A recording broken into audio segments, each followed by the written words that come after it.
Welcome to Jaya's homely kitchen. ഇന്ന് നമുക്ക് അമരപ്പയർ മെഴുക്കുവരട്ടി തയ്യാറാക്കുന്നത് എങ്ങനെയാണെന്ന് നോക്കാം. ഞാൻ കുറച്ച് വീതിയുള്ള അമരപ്പയറാണ് എടുത്തിട്ടുള്ളത്. ഓരോന്നും 5-6 കഷ്ണമായിട്ട് കട്ട് ചെയ്ത് വെക്കുക. ഒരുപാട് ചെറുതായിട്ട് വേണ്ട, ഈ സൈസിനുള്ള വീതി കഷ്ണങ്ങളായിട്ട് കട്ട് ചെയ്ത് വെച്ചിട്ടുണ്ട്.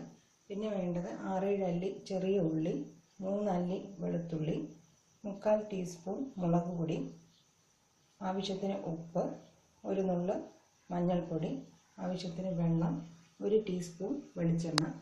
ഇത് ഏകദേശം 100 ഗ്രാം അമരപ്പയറാണ് ഞാൻ എടുത്തിട്ടുള്ളത്.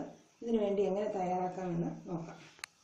ആദ്യം ചെറിയ ഉള്ളിയും വെളുത്തുള്ളിയും ഒന്ന് ചതച്ചെടുക്കാം. നന്നായിട്ട് അരച്ചെടുക്കരുത്, ഒന്ന് ചതച്ചെടുക്കണം.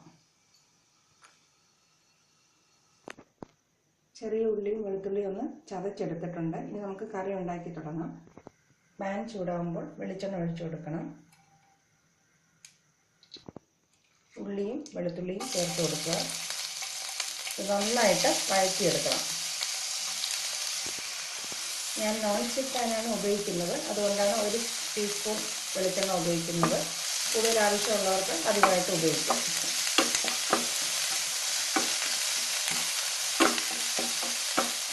നല്ല മണം വരുന്നവരെ നന്നായിട്ട് വഴറ്റിയെടുക്കണം.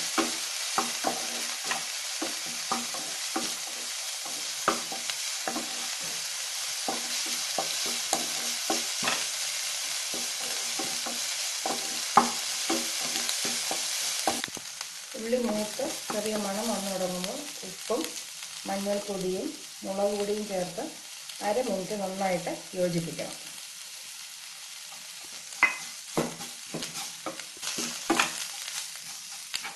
അതിനുശേഷം അമരപ്പയറും ചേർത്ത് 1/2 മിനിറ്റ് നന്നായിട്ട് ഇളക്കി കൊടുക്കുക.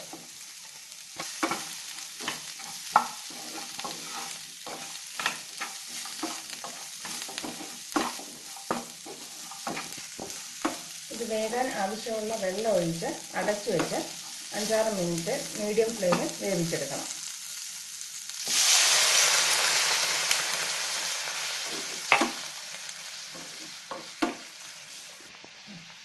അടച്ചു വെച്ച് 4-5 മിനിറ്റ് മീഡിയം ഫ്ലെയിമിൽ വെച്ച് നന്നായിട്ട് വേവിച്ചെടുക്കാം. അമരപ്പയറിൽ വെള്ളം ചെറുതായിട്ട് വറ്റി തുടങ്ങിയിട്ടുണ്ട്, പക്ഷെ നന്നായിട്ട് വെന്തിട്ടില്ല. ഇതിന് കുറച്ച് വേവ് കൂടുതലാണ്, അതനുസരിച്ച് വെള്ളം ഒഴിച്ച് വെക്കുക. കഴിവതും പിഞ്ചായിട്ടുള്ള അമരപ്പയർ വാങ്ങാൻ ശ്രദ്ധിക്കുക, അല്ലെങ്കിൽ വേഗത്തില്ല, കറിയുടെ സ്വാദം നഷ്ടപ്പെടും. വെള്ളമെല്ലാം വറ്റി നന്നായിട്ട് ഡ്രൈ ആയിട്ട് വരുന്നുണ്ട്. ഇനി 2-3 മിനിറ്റ് നന്നായിട്ട് മൊരിയിച്ചെടുക്കാം. മെഴുക്കുവരട്ടി നന്നായിട്ട് ആവുന്നുണ്ട്, എല്ലാം മൊരിഞ്ഞ് ഡ്രൈ ആയി വരുന്നുണ്ട്. ഇനി നമുക്ക് ഗ്യാസ് ഓഫ് ചെയ്ത് വിളമ്പുന്ന പാത്രത്തിലേക്ക് മാറ്റാം. അമരപ്പയർ മെഴുക്കുവരട്ടി തയ്യാറായി കഴിഞ്ഞു. ഇത് ചോറിൻ്റെ കൂടെ കഴിക്കാവുന്ന നല്ലൊരു കറിയാണ്. Thank you for watching my video.